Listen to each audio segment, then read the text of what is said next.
네, 안녕하십니까. 오늘은 1월 18일 화요일 연중 제2주간 화요일입니다. 오늘 독서는 사무엘기 상권 16장, 다윗을 왕으로 축송하는 그런 내용입니다. 사무엘이. 그래서 시편도 89편, 제 시편 3권의 맨 마지막이죠. 시편 89편의 앞부분에 다윗을 왕으로 노민하시오, 지명하고 영원한 왕자를 약속하는 그런 시편 내용이고, 그런데 그것이 다가 아니라 맨 마지막에 기원전 587년 바빌론 유배를 당하면서 주님 그렇게 약속해 놓고 어찌 이러십니까 하는 그런 내용이 89편입니다. 이따가 본문을 보겠습니다. 오늘 복음은 마르코 복음 2장 23절. 사람의 아들은 안식일의 주인이다. 네, 이제 에브야타로 요거 이제 틀렸으니까 좀 보도록 하겠습니다. 네. 그러면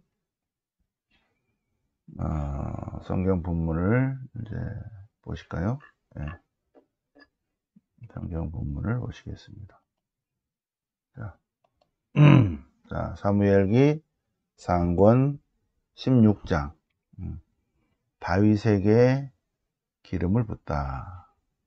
기름을 붓는다는 것은 축성하다는 의미입니다. 네. 기름은 무슨 기름일까요? 기름은 참기름이나 들기름이 아니라 올리브 기름입니다. 왜 올리브 기름일까요? 이쪽 지역은 올리브가 열리는 거죠, 그죠? 올리브. 그래서 올리브 기름으로 기름을 만들어서, 올리브 열매로 기름을 만들어서 올리브 기름을 부으면서, 머리에 부으면서 축성의 의미를 갖는 것입니다. 주님께서 사울에게 실망하고 이제 사무엘에게 이제 이스라엘의 임금 자리에 관한 얘기를 하겠습니다. 그래서 사울을 임금 자리에서 밀어냈다. 하느님이 하시는 거죠. 임금 자리에서 밀어냈다. 이제 베들레헴 사람 이사야의 집으로 가라. 거기서 내가 모르겠다. 이사야에게 보낸다. 그 아들 가운데 임금이 하나 될 것이다. 그래서 이 사람입니까? 이 사람입니까? 이 사람입니까? 그러니까 하느님 말씀, 겉모습을 보고 판단하지 마라. 사람들은 겉모습을 보는데 주님은 마인드를 본다. 그러면서 이제 다윗이 왔어요. 다윗이, 막내 아들이. 그러니까 주님께서 이 아이에게 기름을 부어라. 이 아이에게 기름을 부어라. 사무엘이 마음대로 한 것이 아니라 하느님께서 하라고 한 대로 한 거죠. 그래서 사무엘이 기름이 담긴 뿔을 들고 형들 가운데서 막내에게 기름을 부었다. 그랬더니 주님의 영이 다윗에게 닥쳐서 줄곧 그에게 머물러 있었다. 는 내용입니다. 자, 시편 89편은 1권, 2권, 3권. 시편 3권의 맨 마지막이죠. 그죠? 영광송으로 끝난다고 그랬죠? 네, 시편 89편은 다윗에 관한 이야기입니다. 다윗에 관한 이야기. 그래서 주님께서 다윗과 계약을 맺고 다윗에게 맹세한 내용입니다. 영원토록 다윗의 후손을 굳건히 하고 대대로 이어질 다윗의 왕자를 내가 세우노라고 했습니다. 그래서 영웅에게 왕관을 씌우고 백성들 가운데 뽑힌 이들을 나의 종 다윗을 찾아내서 내가 그에게 거룩한 기름을 부었다. 내가 맏아들로 세웠고 으뜸으로 세웠다. 내가 영원토록 그에게 내 헤세드를 보존하여 그와 맺은 나의 계약은 절대 변함이 없으리라. 내가 그 후손들을 길이길이 그 왕좌를 하늘의 날 수만큼이나 이어지게 할 것이다. 이렇게 약속하신 거예요. 하나님의 약속은 영원하다는 거죠. 절대로 내 약속을 성실을 거두지 않으리라. 내 약속을 바꾸지 않으리라. 결코 다윗을 속이지 않으리라.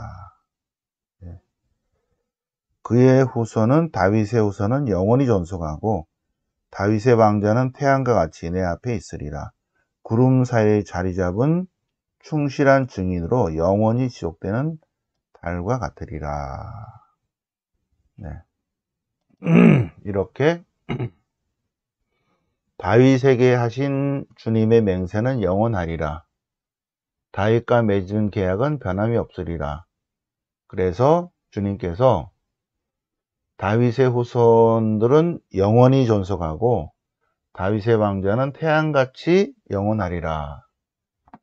그런 내용입니다. 쭉 다 37절까지. 그런데 그 다음을 보면 그러나 당신께서는 어찌 이러십니까? 왜 계약을 파기하셨습니까? 어째 왕관을 땅바닥에 던지셨습니까? 성벽들을 헐어버리고 폐허로 만드셨습니까? 주님 언제까지나 숨어 계시렵니까? 다윗에게 맹세하신 그 헤세드가 좀 기억을 해 주십시오. 39절부터는 이제 587년 바빌론 유배 이후에 하는, 이제 그 이후에 하는 내용이죠. 주님께서 이렇게 쭉 약속했는데 어찌 이러십니까? 하는 그런 내용입니다. 네. 근데 이제 오늘 독서에 맞는 거는 여기까지죠. 요 앞에 것까지. 주님이 다윗을 지명하셔서 영원한 계약을 맺으셨다. 내용이니까 일단 38절까지만 시편을 한번 다 보세요. 시편 본문을 보시기 바랍니다. 본문을. 오늘 화답송을 보는 것도 좋은데 시편 본문을 한번 쭉 보면서 39절부터는 탄원 또는 뭐 자비를 청하는 기도, 여기는 이제 찬미 찬양 감사 시편 그런 내용이죠. 그래서 3권이 끝나니까 영광스러워 끝나고 있죠. 항상 주님께서는 영원히 찬미 받으소서 아멘 아멘. 이렇게 41, 72, 89, 106 이렇게 다 끝나고 있습니다. 145 이렇게 영광스러워 다 끝나고 있죠. 자, 마르코복음 2장 1장 맨 끝에서 나병 환자를 고치시고 그 다음에 예수님께서 중풍병자를 고치시고 그리고 레위를 부르시고 세리들과 함께 음식을 드시는데 퀴즈 냈었죠. 퀴즈. 퀴즈 답하신 분이 별로 없는 것 같아요. 퀴즈가 뭐냐면 예수님이 이렇게 세리들과 죄인들과 함께 음식을 드시는데 왜 그랬냐 이거예요. 왜? 여기도 지금 묻는 거죠. 왜 예수님께서는 왜 스승님께서는 어째서 저 아래 것들과 함께 식사를 하십니까? 여기의 내용은 우리와 같이 이렇게 공부도 많이 하고 율법을 잘 지키는 우리와 해야지. 저렇게 훌륭하신 분이, 저렇게 훌륭하신 스승님이, 당신의 스승님이 어째 저렇게 아래 것들하고 같이 식사를 합니까? 하는 내용이 저희와 같이 하셔야죠. 그런데 예수님은 3년 동안, 공생활 3년 동안 주로 가난하고 소외된 사람들에게 우선적인 사랑을 내보이셨죠. 왜 그랬냐 이거예요. 왜 그랬나? 왜 그랬어요? 답이 뭘까요? 왜 그랬냐면 하느님의 기운이 그쪽으로 흐르기 때문에. 하느님의 마인드, 하느님의 주 관심사가 뭐라고? 하느님이 관심이 있어 하는, 하느님의 주 관심사는 건강한 이들과 의인이 아니라는 거죠. 건강한 이들과 의인이 아니라 하느님이 계속 바라보고 있고 하느님이 이렇게 돌보려고 하고 있고 하느님이 관심 가지고 있는 존재는 병든 자와 죄인이라는 거죠. 출애굽의 하나님, 시나이산의 계약의 하나님, 구약의 하나님, 이스라엘의 하나님, 곧 예수 그리스도. 네. 그러니까 그 하나님의 마인드가 어디로 흐르고 있는가? 낮은 데로 흐르고 있다는 것입니다. 낮은 데로. 하느님의 마인드는 항상 낮은 곳으로 흐른다. 낮게 더 낮게. 그래서 하느님의 주 관심사가 뭐다? 죄인들과 세리들, 병자들, 상처받은 사람들, 고통받고 있는 사람들, 이 하느님의 관심을 갖는 사람. 그러니 예수님도 똑같이 하는 거죠. 예수님의 말씀은 하느님의 말씀이고, 예수님의 행적은 하느님의 의지죠. 그러니까 하느님이 그런 마인드를 가지니까 예수님도 자연히 그렇게 하신다. 그거를 알아차려야 됩니다. 네. 그다음 두 번째, 여기에 어제 복음인데 바리사이의 제자라고 나옵니다. 바리사이의 제자. 그러면 이걸 누가 썼는가? 누가 썼냐면 마르코 복음사가 썼어요. 근데 마르코 복음사가 바리사이가 제자가 없다는 거를 왜 모르냐 이거죠. 그래서 성서 저자의 의문점을 갖는 것입니다. 요한 마르코라면 당연히 알죠, 그죠?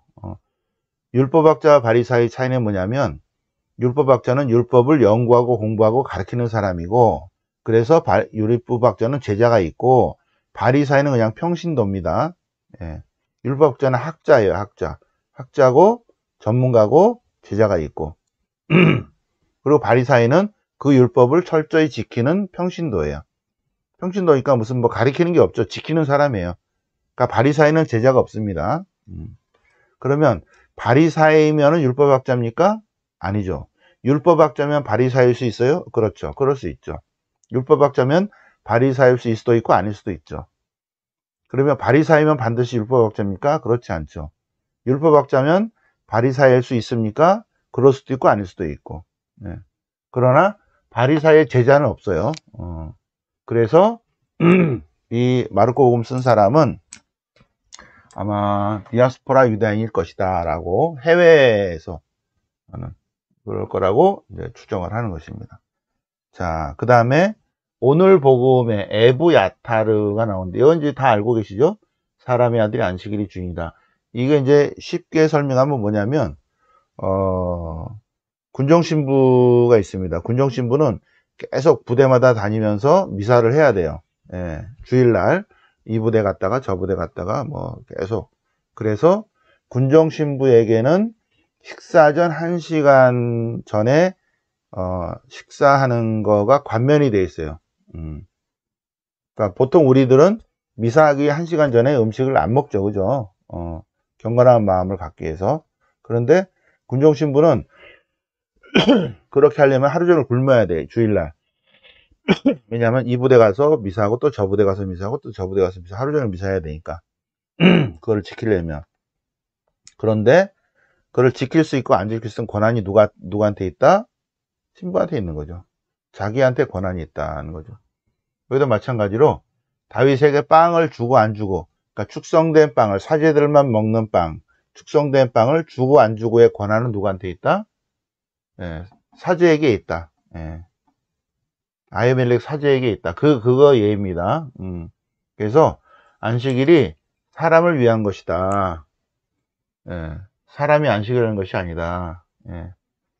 하느님이 안식일이 주인이죠. 하느님이. 예. 하느님이 안식일이 주인이죠. 예수님이 안식일이 주인이죠. 예. 그 얘기입니다. 네. 그 예화를 사제에게 권한이 있다.